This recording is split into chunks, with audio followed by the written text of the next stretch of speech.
Wales says it wants to end all lockdowns and repeal what it says are draconian policing powers, set up a Welsh national energy company, and create a Welsh constitution and a Bill of Rights.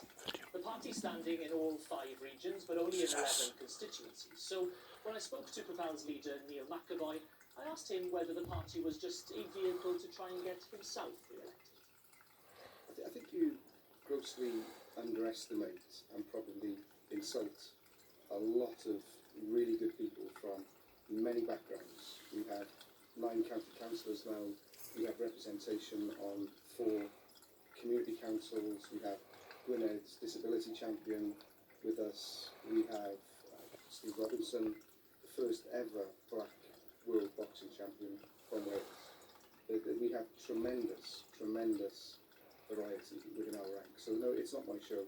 Obviously, I'm a leader, but it's a very diverse party with many skills. Okay, broadly speaking then, what is your selling point in an already crowded field? We must get out of lockdown, and we must not go back into lockdown. Prolonged lockdowns, all the studies show, do more harm than good. And we're in a position now where the NHS, it is admitted to be 5 years behind. People are not getting tested quickly enough. People are not getting the scans they need. Had you been leader back in December when the NHS was creaking here in Wales, you wouldn't have introduced a lockdown? Lockdowns don't work. They work in suppressing the virus. Well, they cause other problems. And if you look at the morbidity rates through prolonged lockdowns, it's actually worse than if you pursue the policy of lockdown.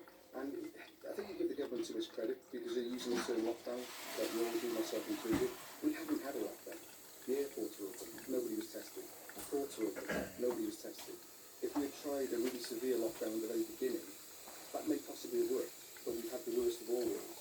And you have people going through hell right now. Children have been without education for a year. And soon. Tomorrow.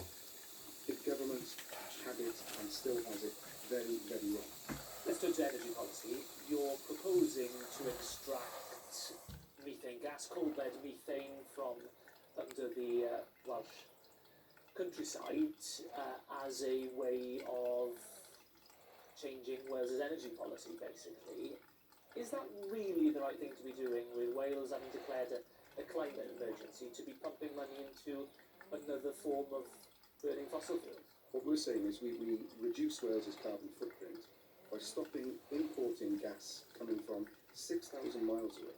The key point of this policy, it's an extremely green policy because the money would, of course, generate jobs, bring back prosperity to some devastated valleyed communities. But more than that, it could finance a revolution in the production of energy by being 100% renewable in future. And that's the aim of the policy. It's a transition policy. But rather than putting the money in to develop that as a new energy source, you could be pumping lots of money into renewable energy. There are no government plans to reduce the reliance on gas. There are no plans at all. All the projections show that gas production will increase and gas use will increase. So there's going to be a bigger carbon footprint. Importing gas produced in places like Qatar, as I've said, it just does not make economic sense. It doesn't make environmental sense. There's a lot in your contract for Wales about changing democracy, talking about directly elected First Minister, and so on. There's nothing about Welsh independence, which I thought was one of your party's main USPs. Well, we're a sovereignist party. Doesn't say Welsh independence anywhere in your contract for Wales. We're a sovereignist party, and we believe in individual sovereignty, individuals being empowered in their own lives, community sovereignty, communities being empowered, and national sovereignty, of course. Of course we want a sovereign Wales. That's the whole point of forming Propel. But if you look at the next 5 years, there's a lot to do. And what we need to do with the Parliament is first of all make it work for the people of Wales instead of vested interests. We need to build confidence amongst the public that we can run our own affairs, because devolution does not have a great story up until now. And then when Wales is ready to win a referendum, that's when we'd like to call it. A party with just 1 seat in the Senedd and yet a seat at the top table of government.